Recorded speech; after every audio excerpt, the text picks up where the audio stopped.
At 5:47 a.m. on August 8, 1941, 24-year-old Ludmila Pavlichenko crouched behind a mound of shattered bricks on the outskirts of Balilayka, Ukraine, her cheek pressed against the worn stock of her Mosin Nagant as she watched a German sniper patiently line up a shot on a Soviet soldier hiding 40 meters to her left.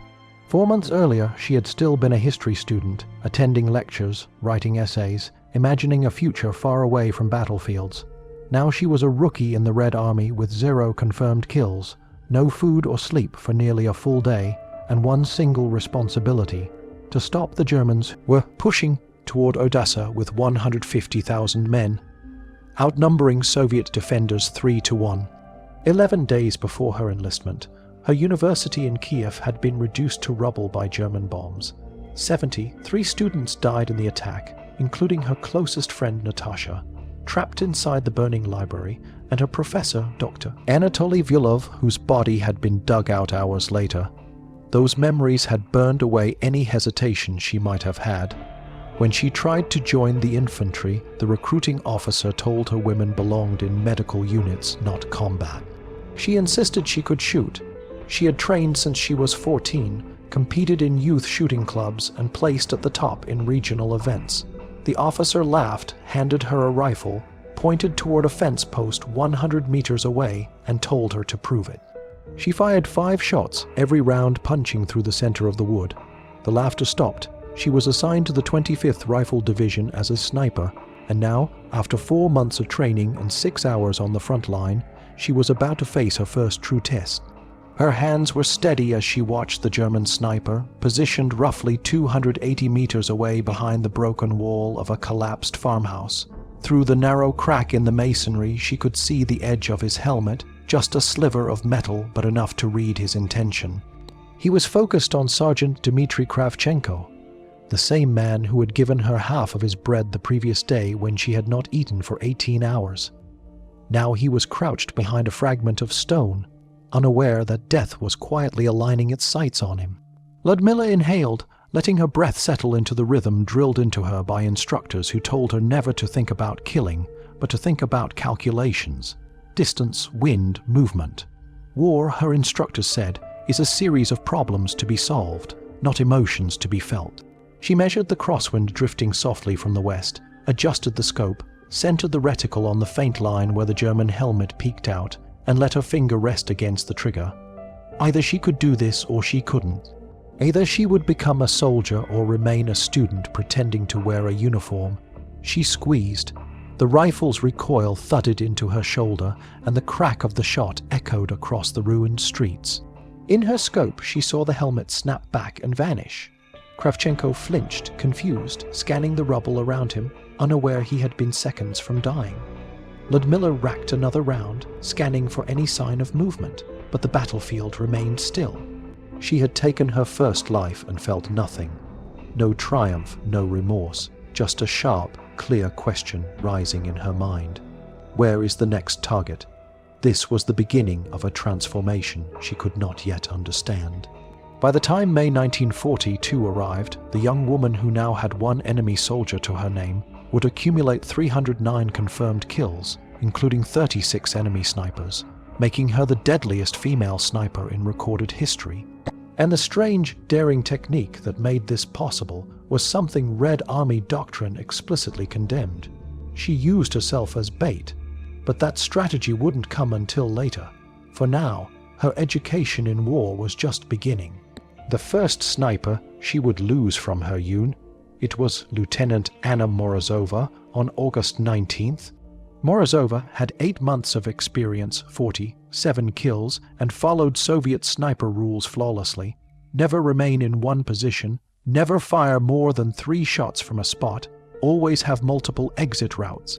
She had set up in a shattered 3rd-floor apartment, taken out a German machine gunner at 320 meters, moved downstairs to a secondary hide, waited 20 minutes, then shot a German officer at 280 meters.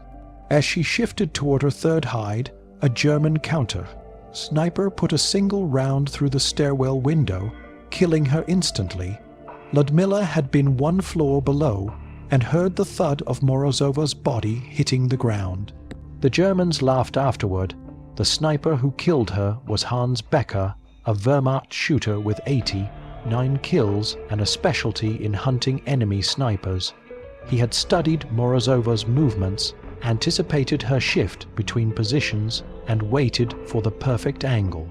Soviet doctrine had made her predictable, and predictable snipers died quickly. In the weeks that followed, Ludmila watched more comrades fall. Viktor Stepanov, only 19 years old, blown apart by artillery after making 2 perfect shots. Others hit by counter. Snipers or shells called in by Germans who triangulated their positions. By early September, she had seen 7 snipers die, all of them following the rules exactly as taught. The Germans were too good. They knew every Soviet tactic, every recommended distance, every relocation pattern. Fighting by the book meant dying by the book.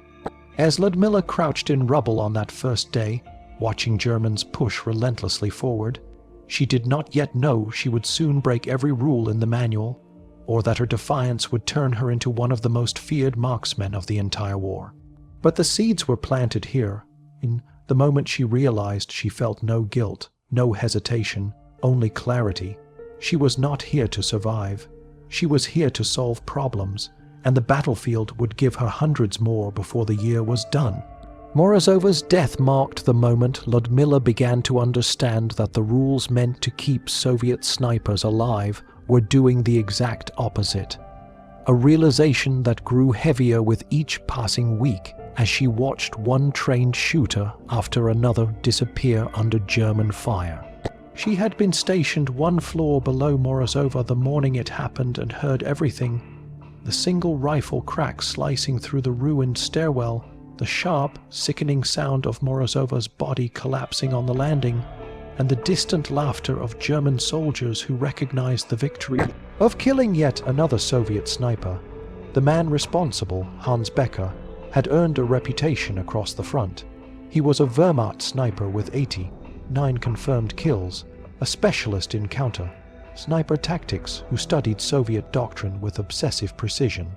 Becker understood that Soviet training emphasized predictable relocation patterns, carefully planned alternate positions, and strict shot limits.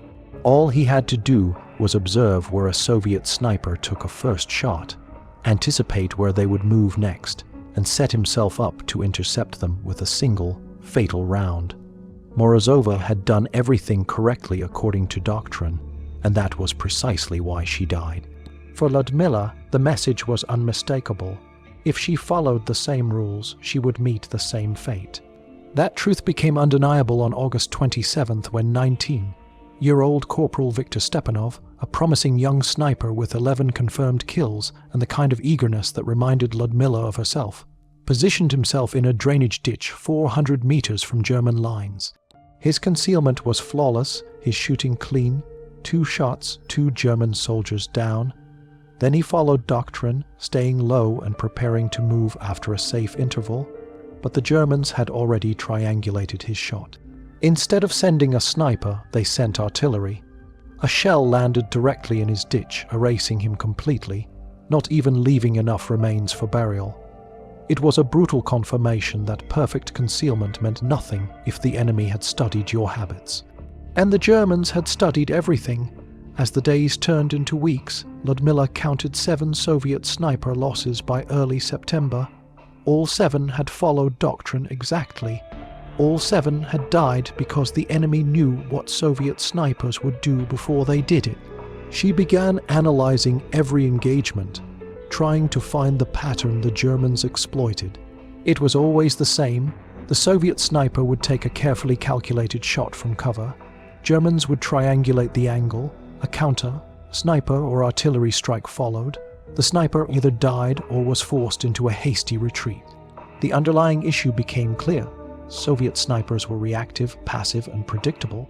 They waited for opportunities. They avoided risk. They hid. German snipers did the opposite. They hunted. They provoked exposure. They controlled the tempo and forced Soviet shooters into predictable movements, and those predictable movements got people killed. Ludmila realized that survival meant flipping the dynamic. She had to stop being prey and become the predator, but Soviet doctrine forbid anything even close to aggressive counter. Sniper behavior. Concealment was life, instructors repeated. Never expose yourself. Never draw fire. Never reveal your location. But every sniper Ludmilla admired had followed those orders and died anyway. She knew she needed a method that broke the rules completely. After days of thinking, she arrived at a strategy so reckless that even imagining it made her pulse race. She would expose herself deliberately, make herself a target, force the Germans to take the first shot, and use that muzzle flash to kill them. It was madness, it was suicide, it was also the only plan that gave her control over the engagement. The key would be deception and speed. She devised a system of 2 firing points placed only 5 or 6 meters apart, close enough to move between in under 3 seconds. The first was the bait nest, where she placed a decoy made from a helmet, a padded sleeve, anything resembling the silhouette of a sniper. The second was her real nest, perfectly concealed and angled to give her a line of sight toward likely German counter. Sniper positions.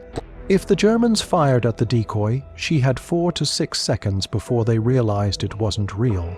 In those seconds, she would locate their muzzle flash, take aim and fire 1 killing shot. If she missed, she would die. There was no contingency plan. There was no margin of error. But watching 7 comrades die under rules that failed them convinced her that doing nothing was worse. On September 3rd, at dawn, she tested her idea. She built the decoy in a ruined cellar near the front line, placing it just visible enough to be tempting to a skilled German sniper. Then she lay in her real nest 5 meters to the right, unmoving, rifle aimed at the area she believed a counter. Sniper would choose based on terrain and pattern. 45 long minutes passed. Her muscles screamed from staying still and insects crawled across her face, but she didn't move. Then at 6:17 a.m., a single shot rang out. The helmet snapped backward. The decoy had been hit. Ludmilla instantly scanned the German lines and spotted the faint glow of a muzzle flash behind a brick wall 320 meters away. She had 3 seconds to act. She didn't breathe. She fired.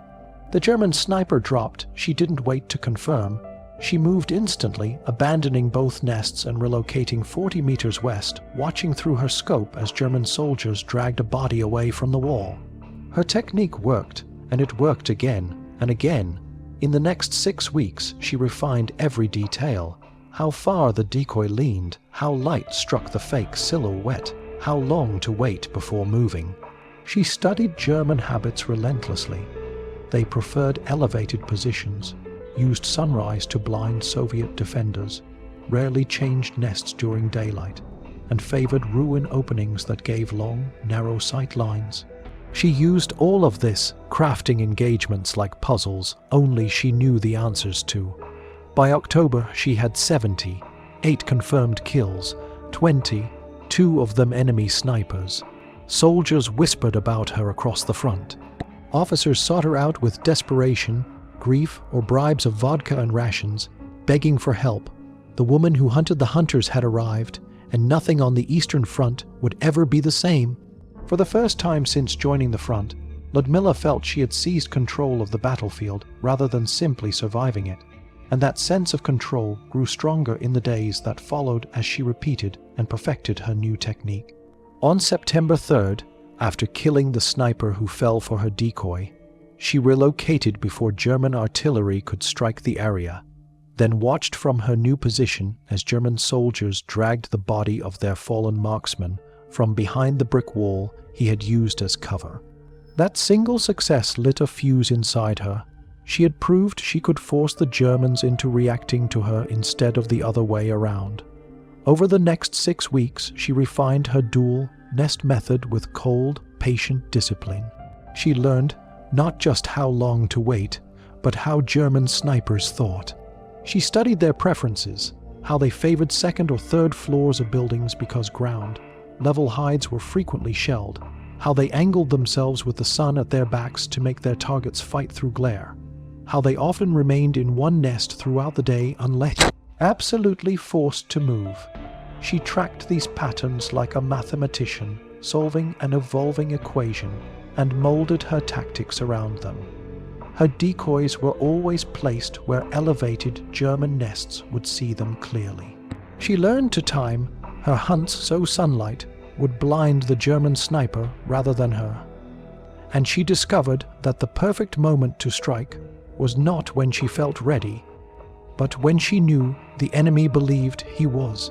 By October, her kill count rose to 78, 20, two of whom were trained German snipers. The legend began to spread.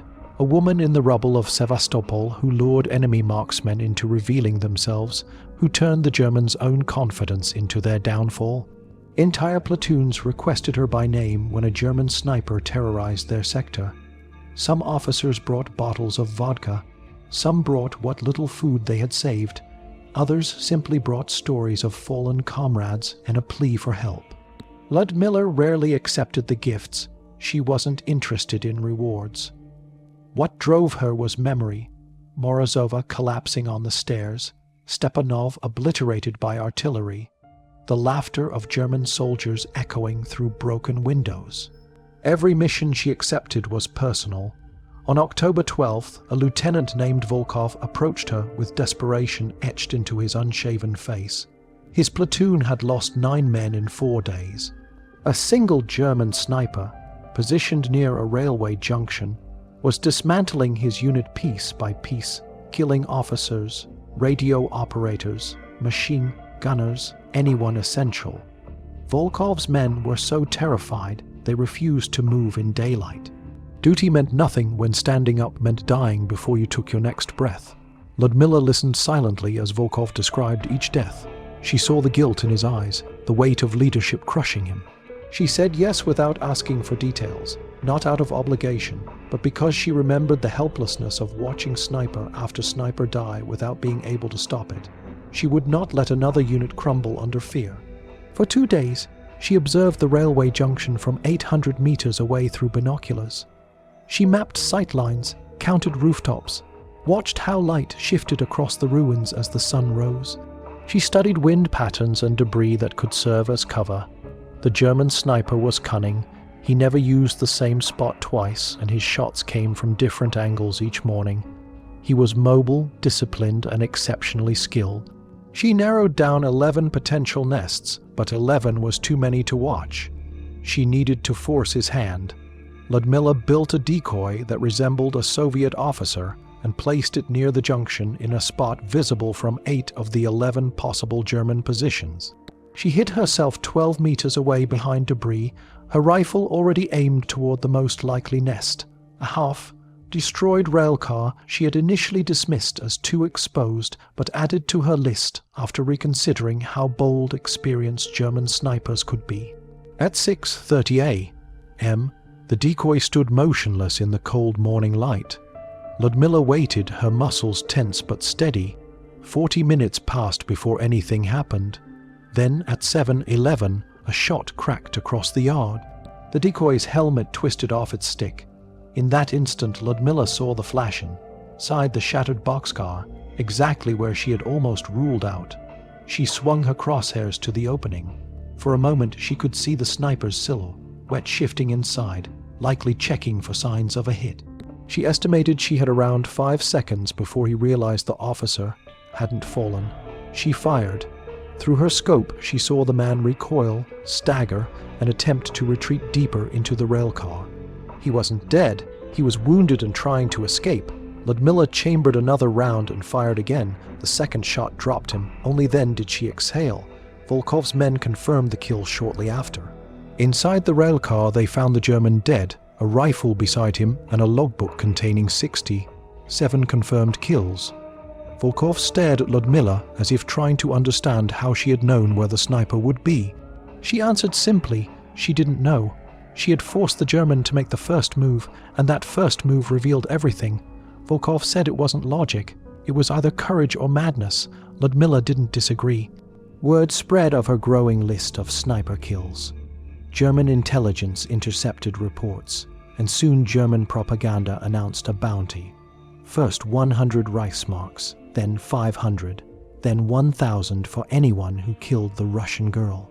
They called her a demon, a myth, or a man disguised as a woman because no female soldier, they insisted, could be that deadly. Soviet troops laughed when they heard the broadcasts. Ludmilla didn't care about the insults. She cared about fear. Fear made the enemy sloppy. Fear made them rush shots. Fear created chances, and she turned every mistake into another confirmed kill. She began leaving small signatures, just enough to unsettle the enemy. A ribbon tied to rubble near a shooting spot. A playing card placed on a dead sniper's chest. The Red Queen. Newspapers loved the rumor of Lady Death. A woman who marked her victims. Ludmilla neither confirmed nor denied it. Every myth the Germans believed made her stronger. And beyond the rumors, beyond the propaganda and stories, one thing became certain by mid-autumn. Ludmilla Pavlichenko was no longer simply a sniper surviving the war. She was a hunter shaping it. Volkov's men carried the dead German sniper from the shattered railcar, his blood streaking across the rusted metal floorboards. And when they handed Ludmilla the logbook listing his 67 confirmed kills, she felt no triumph. Only the cold, familiar recognition that another hunter had been removed from the field. Volkov tried to understand her method, asking how she had known where the sniper would be, and she answered with the same quiet certainty she always had. She hadn't known. She had simply forced him to act first, and once he did, everything else became mathematics. Volkov shook his head and muttered that what she did wasn't mathematics at all. It was courage or insanity, or both woven together so tightly no one could tell where one began and the other ended. Word of her kills spread quickly, not just among Soviet units desperate for a skilled counter-sniper, but among German forces as well. At first, they dismissed the reports as Soviet propaganda. No girl could kill that many trained soldiers. Then they put a bounty on her, 100 Reichsmarks for anyone who could eliminate her, as if money could solve the fear that was beginning to grip their ranks. When those attempts failed and her kill count rose, the bounty increased to 500, then 1,000. German radio broadcasts mocked the idea of a female sniper, calling her a myth, an invention of Soviet morale officers, or a man disguised as a woman because no female soldier could possibly be that dangerous. But their denial was only proof of how much she frightened them. Ludmilla didn't care what they said. What mattered was that terrified men made mistakes, and every mistake was a doorway she walked through without hesitation. As her reputation grew, she began leaving small calling cards that fed the rumors surrounding her presence on the front. Sometimes she tied a ribbon near a position she'd already abandoned. Other times she left a single playing card, always the Red Queen, on the chest of a dead sniper. The Soviet press embraced the imagery immediately, calling her Lady Death, the Red Queen of Sevastopol, the woman who hunted those who hunted others. She never confirmed or denied the legends. Myths were more powerful when they weren't corrected. Let the Germans imagine her everywhere. Let them picture her watching from every ruin, every shadow, every window they passed. Fear was its own weapon, and she wielded it with the same precision as her rifle. But it was the events of November 7th, 1941, that cemented her legend forever. German forces were pushing relentlessly towards Sevastopol, tightening their siege with every passing hour. Supplies were critical, food was nearly gone, ammunition was rationed down to the last handful of rounds, and medical stations were overflowing with soldiers who would never walk again. In the middle of this chaos, a single German sniper began dismantling Soviet command structure with terrifying precision. In 3 days, he killed 11 soldiers, officers, sergeants, radio operators, anyone whose loss would cause maximum disruption. His shots were perfect, always fatal, always appearing from a different direction, always followed by complete disappearance. Fear spread through the ranks like infection. Officers refused to stand in the open. Sergeants delivered orders crouched behind rubble. Entire platoons hesitated to move, afraid one step would bring the crosshairs of the unseen killer onto their chests. Major Chernov summoned Ludmilla to headquarters, laying out photographs of the dead, diagrams of entry and exit wounds, maps of possible angles. He explained that morale was collapsing, that the sniper's psychological impact was as dangerous as his precision. Leadership had become paralyzed. If the sniper wasn't stopped, the sector itself could fall within days. Chernov gave her 48 hours to kill him. Just 48 hours to find a man who left no trace, no pattern, no signature. Ludmilla accepted without question. This was the purpose she had been shaped for.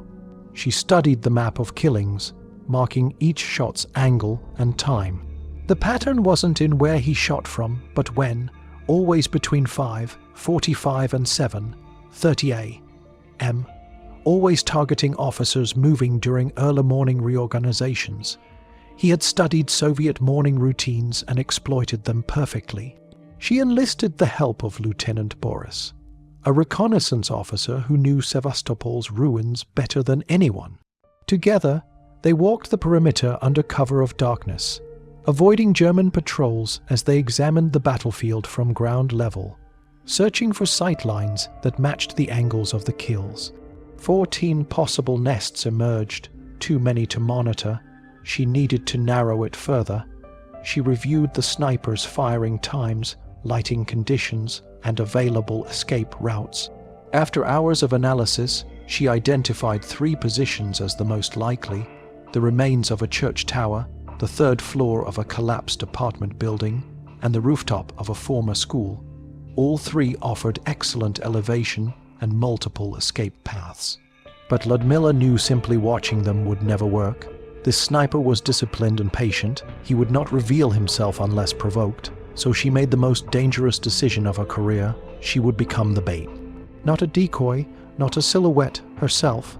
She borrowed a fallen lieutenant's coat, too large but unmistakable from a distance, and chose the exact spot where officers usually gathered for morning briefings near the command post. She positioned her rifle 4 meters away, hidden behind rubble and already aimed at the church tower, the nest she believed most likely. If she was wrong, she would die before she even reached her rifle. If she was right, she might have 2 seconds, maybe less to dive, aim, and fire before the sniper vanished. It was a duel in its purest form, stripped of rules, stripped of doctrine, stripped of everything but instinct and nerve. And as dawn approached on November 8th, Ludmilla Pavlichenko stepped into the open, alone, exposed, and ready to gamble her life on the belief that she understood her enemy better than he understood her. The ruins of Sevastopol were cold and silent as the first pale hints of dawn touched the shattered rooftops, and Ludmilla stood alone in the open, wearing the oversized officer's coat that identified her as a hive. "Al, you target from hundreds of meters away." She forced her breathing to remain steady, even as every instinct in her body screamed at her to dive for cover. No one survived standing exposed like this. Not when a German sniper had spent days studying exactly where officers walked each morning. Her rifle sat 4 meters behind her, positioned carefully behind rubble, already aimed at the opening of the destroyed church tower, her best guess at where the enemy would strike from. If she had chosen wrong, the duel would end before she even reached the weapon. If she had chosen correctly, she might have 2 seconds, 3 at most, to dive, grab the rifle, align her scope, and fire before the German faded back into shadow. She stood perfectly still, hands loose at her sides, head angled the way officers carried themselves when giving orders. She had to look natural. Any hint of stiffness might reveal the trap. Minutes dragged by with agonizing slowness. 5 minutes, 10, 15. Her heart pounded beneath the coat, sweat sliding down her spine despite the cold. She did not move. She did not blink longer than necessary. Each second felt like a test of will, a battle against instinct itself. Around her, the city was waking in fragments. The distant thud of artillery, the rattle of a machine gun far to the east, the soft shifting of soldiers preparing for another day of survival. Still, nothing happened. Maybe she miscalculated. Maybe the sniper had relocated overnight. Maybe he had died in an artillery strike. Maybe this entire plan was nothing more than a suicidal gamble that would end with her body sprawled in the dirt, another casualty swallowed by the rubble. She counted breaths. She counted heartbeats. She reminded herself that the enemy sniper was every bit as patient as she was, that he had killed 11 soldiers in 3 days by waiting for the perfect shot. If he was watching her now, he was studying her stance, reading her posture, deciding whether she was real. She forced herself to stay relaxed. Officers did not fidget. Officers did not twitch. Officers stood in the open giving commands because they believed they were safe. 17 long minutes passed before the battlefield finally answered her. At precisely 5:59 a.m., the German fired. She heard the shot a fraction of a second before she felt it. A sharp crack slicing through the still air and a violent snap of wind brushing past her skull as the bullet tore through the hair just above her ear. The impact was so close it felt like a hand sweeping her head aside. Instinct exploded through her muscles. She dove left, not backward, left toward her rifle exactly as she had planned. She hit the ground hard, pain shooting through her ribs, but her hands were already moving. Her fingers closed around the rifle, pulling it into her shoulder in one fluid motion born of months of repetition. She swung the barrel toward the church tower without calculating, without adjusting for wind, without thinking. There was no time for mathematics. She found the opening through her scope just as a figure shifted inside the shattered 3rd floor, withdrawing from the window after taking his shot. She knew she had mere seconds before he disappeared into shadow. She fired. The recoil slammed into her shoulder. Her eye stayed glued to the scope, and for a split second she saw the figure jolt backward, but he didn't fall. He staggered out of view. He was hit, but still alive. She chambered another round immediately and kept her scope fixed on the opening. If he reappeared, she would shoot again without hesitation. If he did not, the battlefield would become a waiting game. Minutes crawled by intense silence. She did not move. She did not lift her head. She remained perfectly still, her crosshairs locked on the tower. 3 minutes passed, then 5, then 10. The sun slowly climbed, making the ruined edges of the tower glow with dull morning light. Soldiers began to emerge from bunkers, unaware that moments earlier Ludmilla had narrowly escaped death. If the German sniper was still alive, he had new targets available, but he didn't fire. At 15 minutes, a group of Soviet infantry organized secretly by Lieutenant Boris the night before began advancing toward the church to clear it. Ludmilla tracked them through her scope, heart thudding as she imagined the German ambushing them. But there was no movement, no muzzle flash, no return fire.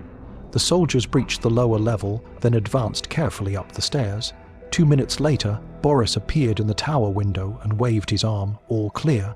The sniper was dead. Relief hit Ludmilla like a collapsing wave, her hands trembling as she lowered her rifle. She had made herself bait. She had taken the shot under impossible pressure. She had survived a duel that could only end one of 2 ways. When the soldiers dragged the sniper's body from the tower, they found a single bullet wound through his chest. His rifle, a Mosser K98 fitted with a Zeiss scope, rested where it had fallen, customized and meticulously maintained. In his coat pocket lay a detailed logbook listing 90, 4 kills. The Soviets recorded his name as Hauptmann Erwin Koenig, a counter, sniper specialist of uncommon skill. Some historians later debated whether Koenig truly existed or whether Soviet propaganda merged several enemy snipers into one mythical figure. But the argument didn't matter. What mattered was the truth on the ground. Ludmilla had outmatched a sniper who had terrified an entire Soviet sector. She had defeated him by breaking every rule, by ignoring doctrine, and by trusting the instincts forged through months of loss and adaptation. Between August 1941 and May 1942, Ludmilla Pavlichenko would eliminate 309 German soldiers, 36 of them snipers, the rest officers, NCOs, machine gunners, and artillery spotters. Every kill was confirmed through witnesses or recovered documentation. Her bait technique, refined through more than 60 engagements, reshaped the very idea of sniper warfare. And even as records were lost in the chaos of Sevastopol's downfall, one truth endured. Whenever the Germans believed they were the hunters, Ludmila Pavlichenko proved them wrong. Ludmila waited with her cheek pressed to the stock of her rifle long after Boris waved the all, clear signal from the shattered tower window, refusing to trust anything until she had confirmed with her own eyes that the German sniper would never fire again. Her hands shook, not from fear, but from the sudden emptiness that followed the intensity of the duel. The world around her felt strangely distant, the sounds of morning activity muted as if she were underwater. Only after several deep breaths did she finally lower her rifle and allow herself to feel the weight of what had just happened. She had survived a confrontation that by all logic should have killed her. She had acted on instinct, firing the kind of snapshot her instructors always warned against, the kind that ordinarily got a sniper killed. Yet this time, instinct had saved her life. Hours later, when soldiers finished clearing the tower, they carried down the body of the sniper who had haunted the sector for days. He was slumped on his back, eyes closed, rifle still clutched in his hands as if he died mid-aim. The Moser K98 beside him was pristine, finely oiled, fitted with a Zeiss optic, and marked with modifications that revealed the handiwork of someone who had crafted his rifle as an extension of his own body. They found his logbook tucked inside his coat, a careful catalogue of names, distances, locations. 4 confirmed kills recorded in his own handwriting. Soviet officials listed him as Hauptmann Erwin Koenig, a counter, sniper trained specifically to hunt elite marksmen. Whether the name belonged to a single man or a composite of several German shooters did not matter. Propaganda would exaggerate him, historians would debate him, but Ludmila knew the truth of the moment. She had faced a deadly professional and outshot him. That victory did not bring celebration, it brought exhaustion. She had learned long ago that killing never felt like triumph. It felt like finishing a brutal equation, solving a problem where the unknown variable was always death. And she solved that equation 309 times. Her service continued through 9 relentless months, and her body bore the cost of every engagement. The first injury came in September of 1941, when shrapnel from a mortar blast tore into her arm and shoulder as she shifted positions. Medics bandaged her wounds on the field, and she returned to shooting the very next morning. In December, an artillery shell detonated 10 meters from her as she was crawling toward a secondary nest. The explosion hurled her across frozen debris and knocked her unconscious. When she came to, she ignored pleas for evacuation, stating only that her hands were steady enough to shoot, and steady hands were all she needed. February of 1942 brought her third injury. German 88mm artillery rained fire across her sector, and an air burst showered her with shrapnel, tearing into her calf. She spent a week unable to walk and began limping through training drills by the 10th day. By the 3rd week, she was back in operation, but June of 1942 delivered the wound that ended her combat career. She was lying in a shallow trench during a German mortar barrage, too shallow, as she would later admit, when a blast sent shards of metal slicing into her face, breaking bone and damaging her eye. Blood covered her hands, her coat, the dirt beneath her. Medics carried her to a field hospital, where doctors fought to stabilize her. She survived, but the Soviet command intervened. She was too valuable to lose, too well known to risk on the front. Her kill count had already reached a level no one had imagined. If she died now, leadership argued, it would be a catastrophic blow to Soviet morale. So they made the decision for her. In July 1942, at only 25 years old, Ludmila Pavlichenko was pulled from the front lines. She argued furiously, demanding to return to her rifle. She said her wounds did not change her aim. She said the war still needed her, but orders were orders. Her commanders insisted she had given enough. Instead of returning to the trenches of Sevastopol, she was sent to Moscow, then to London, then to the United States. She became a symbol, something she never asked for. In August 1942, she received the title Hero of the Soviet Union, the highest military honor her nation could give. Newspapers printed stories under bold headlines calling her Lady Death, the woman who killed 309 fascists. Radio shows replayed her interviews. Young snipers memorized her methods. Soviet doctrine itself began to change because of her, shifting from rigid concealment, focused tactics to strategies that emphasized psychological pressure, aggression, unpredictability. Her dual nest method was studied. Her bait tactics became lessons. Her innovations were no longer rebellious, they were official. In Britain, she met Winston Churchill, who studied her closely and asked the question everyone asked: what did it feel like to kill so many people? She answered the same way she always did, that it felt like mathematics, nothing more. Churchill told her he didn't believe her. She said she didn't care whether he believed it or not. In October, she traveled to the United States and met Eleanor Roosevelt. The First Lady was fascinated by her youth, by her calm demeanor, by the idea of a woman who had fought on the front line when American women were not even allowed near combat roles.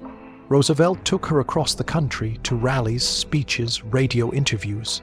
Crowds of thousands gathered just to see her. Some treated her like a hero, some treated her like a curiosity. American officers questioned her kill count, assuming Soviet propaganda had inflated the numbers. She rarely bothered defending herself, but the U.S. War Department eventually verified her achievements by cross-referencing German casualty reports. The numbers matched. She truly had killed 309 German soldiers in 11 months. The tour lasted 6 exhausting months.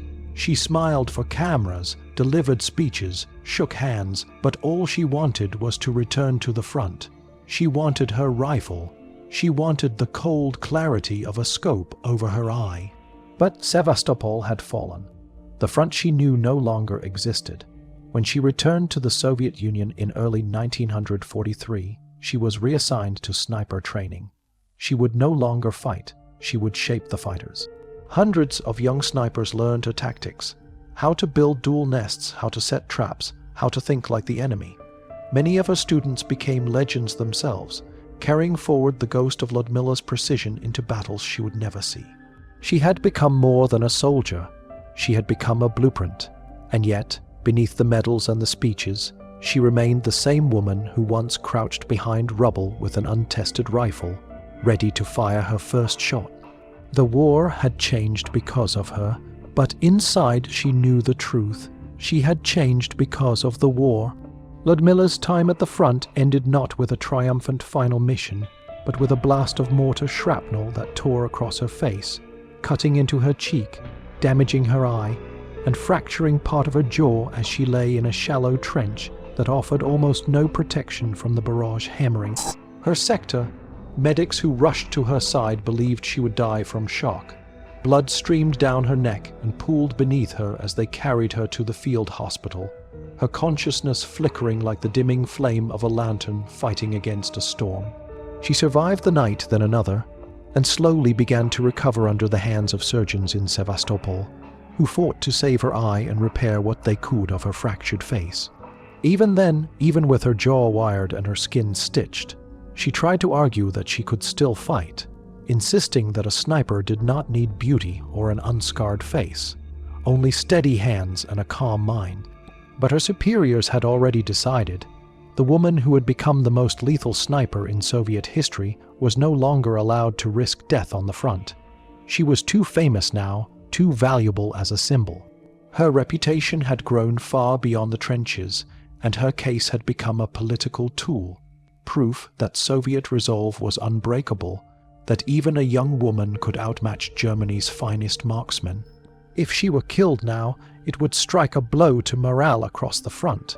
So in July 1942, she was removed from combat and placed into the role the government had chosen for her, a living emblem of courage. She hated it. She had not survived 11 months of brutal combat to smile for reporters or stand on stages. But orders were orders, and Ludmila Pavlichenko obeyed them even when they tore at her spirit. After leaving the hospital, she was brought to Moscow, where she received the Hero of the Soviet Union Medal, the highest recognition the country could give. She accepted it stiffly, still wishing she were back among the ruins of Sevastopol with her rifle in her hands. Newspapers across the Soviet Union ran stories about her, presenting her as Lady Death, the young woman who had killed 309 fascists. Radio interviews replayed her voice. Students in new sniper schools were taught about her tactics. For a moment, she became a kind of legend, half soldier, half symbol, but her journey wasn't done. In September 1942, she traveled to Britain, where she met Winston Churchill. He was fascinated by her calm demeanor, by the way she carried herself not as a celebrity, but as a soldier deprived of her battlefield.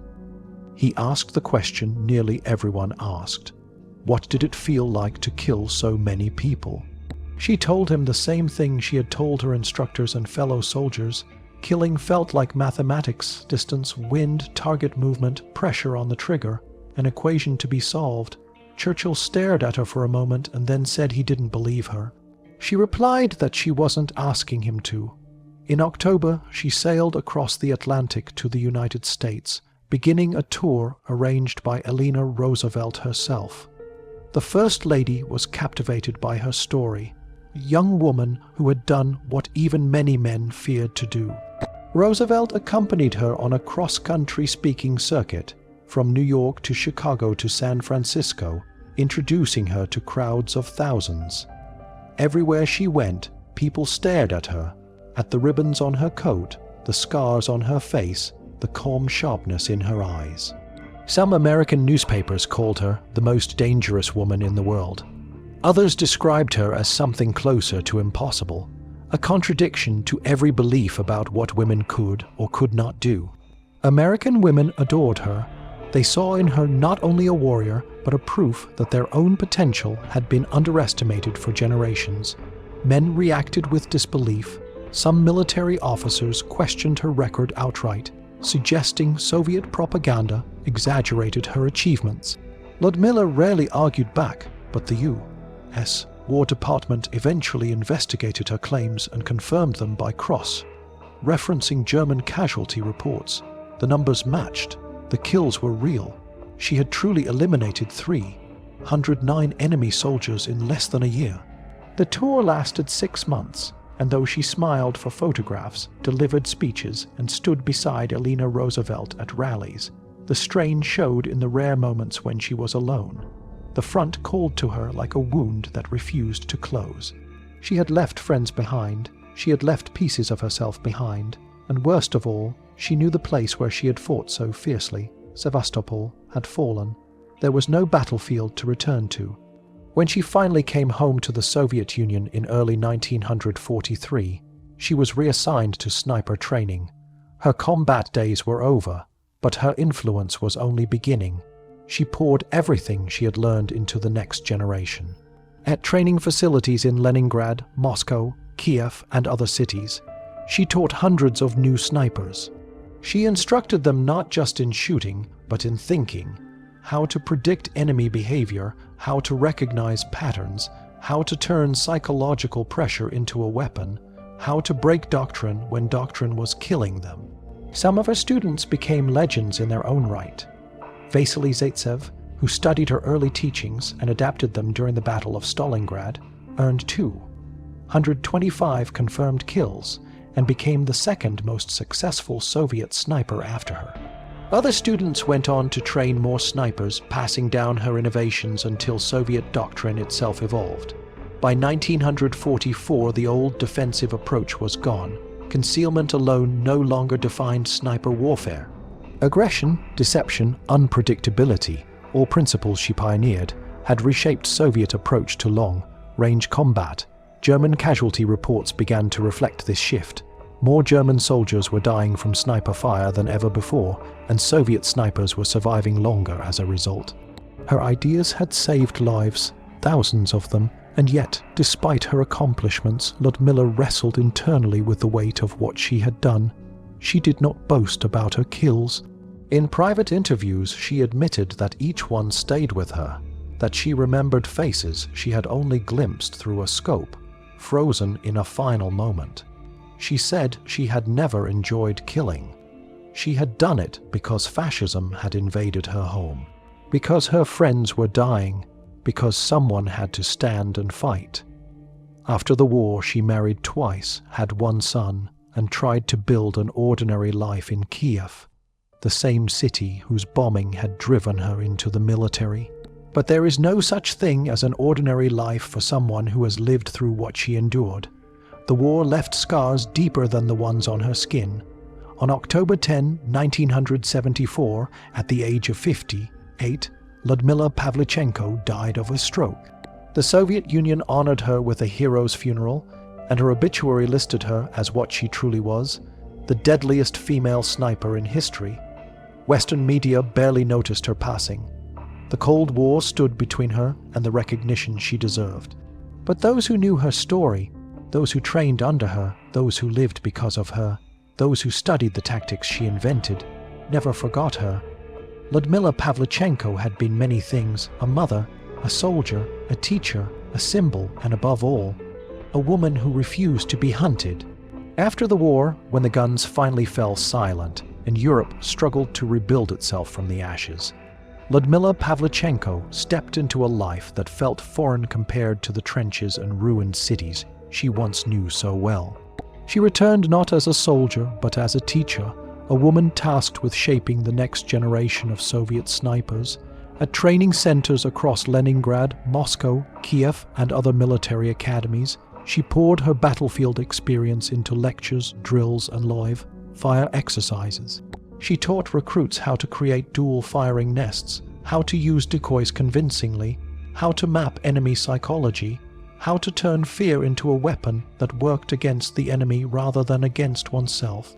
She explained that a sniper's greatest advantage wasn't concealment, it was unpredictability. Many of her students would go on to become legends themselves.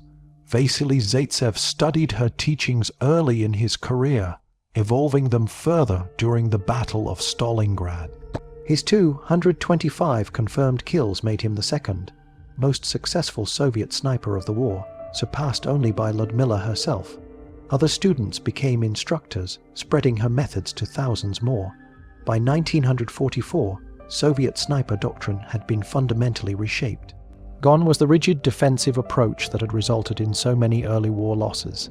In its place came a new philosophy. Snipers were hunters, not ghosts. They were to instill terror, create pressure, and control the engagement from the first shot to the last. German casualty rates from sniper fire increased dramatically, while Soviet sniper losses dropped.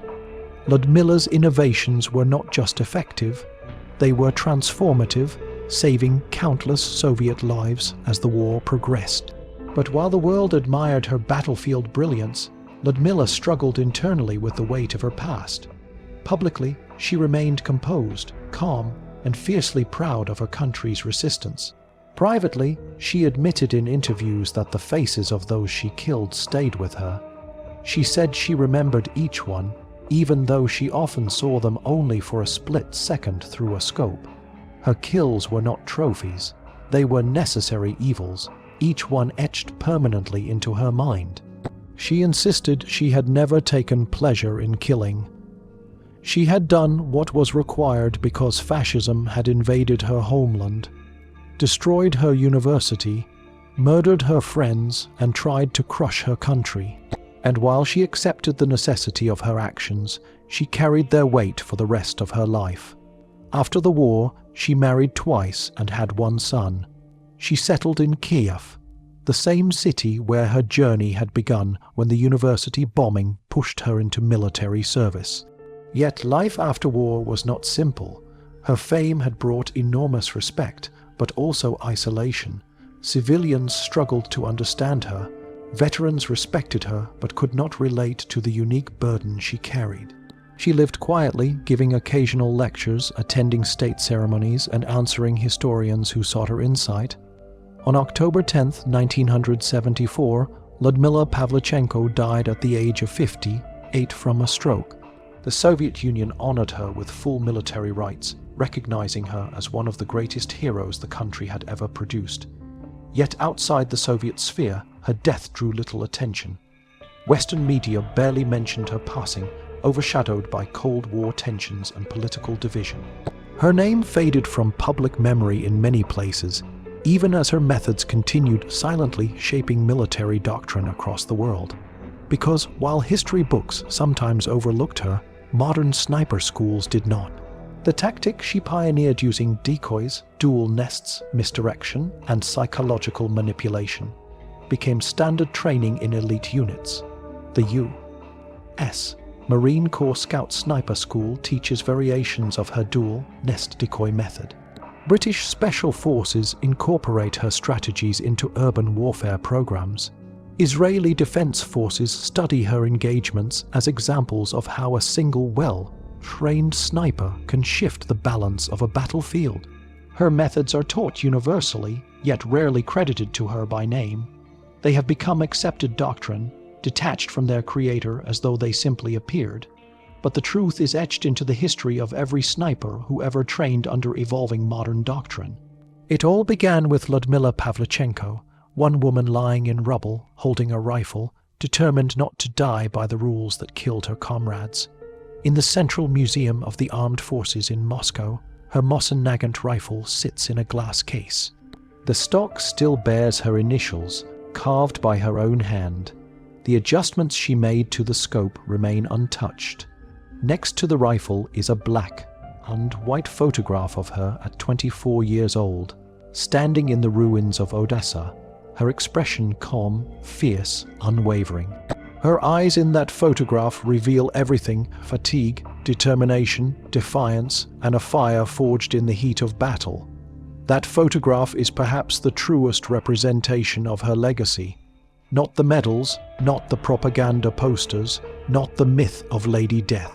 The real legacy lies in her refusal to accept death on someone else's terms, her willingness to break doctrine when doctrine became a death sentence, her courage to become bait to kill those who preyed on others. Ludmila Pavlichenko revolutionized sniper warfare not through theory, but through survival. She showed that war is not won by following rules blindly. It is won by those who recognize when the rules are wrong and dare to create new ones. She killed 309 Germans not because she wanted glory, but because she refused to let the hunters keep hunting. Today, outside of military circles, few truly know her story, but you do.